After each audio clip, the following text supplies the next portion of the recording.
Hello, Acho. Let's read the question. The question says, on passing 3 ampere of electricity for 50 minutes, 1.8 gram metal deposits. The equivalent mass of the metal is option A 9.3, option B 19.3, option C 38.3, option D 39.9.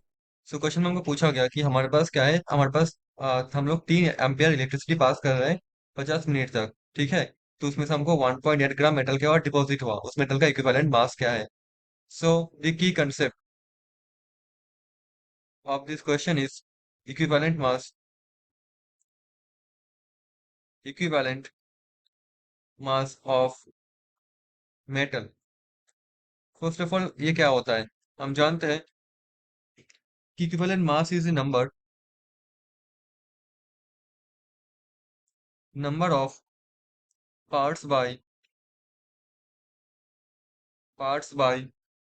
mass of a material, that combines with that combines with or displaces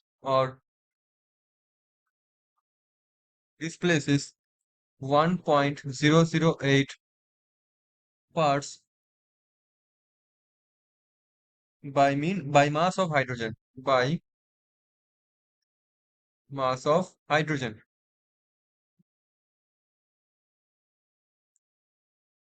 8.0 parts by mass of oxygen, or 35.5 parts by mass of chlorine, ठीक है। So that is nothing but our equivalent mass. So number of parts by mass of a material का जितना मास जो combine करेगा और displace करेगा कितना 1.008 parts, मतलब इतना ग्राम ऑफ हाइड्रोजन, या फिर 8 ग्राम ऑफ ऑक्सीजन, या फिर 35.5 ग्राम ऑफ क्लोरीन। हमें इन टर्म्स ऑफ मास में बता रहा हूँ, उसे बोलेंगे उस मटेरियल का इक्विवेलेंट मास। ना क्वेश्चन का हमको जो दिया हुआ है वो क्या है, हमको दिया हुआ है आई के वैल्यू, दैट इज 3 एम्पियर। हमको दिया हुआ है टाइम के वैल्यू, दैट इज 50 मिनट्स। हमको दिया हुआ है डब्ल्यू, कितना डिपॉजिट हुआ 1.8 gram. So W is equals to, क्या होता है, W is equals to E I T divided by 96,500। So W क्या है यहाँ पे, W is equals to E I T, में फिर से लिखता हूँ, बाई 96,500।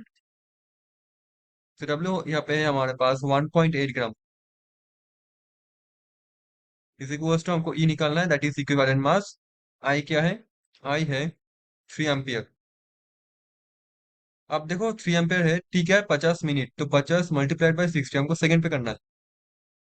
तो यूनिट क्या हो जाएगा, हमारे पास यहाँ पे यूनिट है 3 एम्पियर, और ये है सेकंड पे, 50 मल्टीप्लाइड बाई 60 सेकंड पे आ गया, डिवाइडेड बाई 96,500।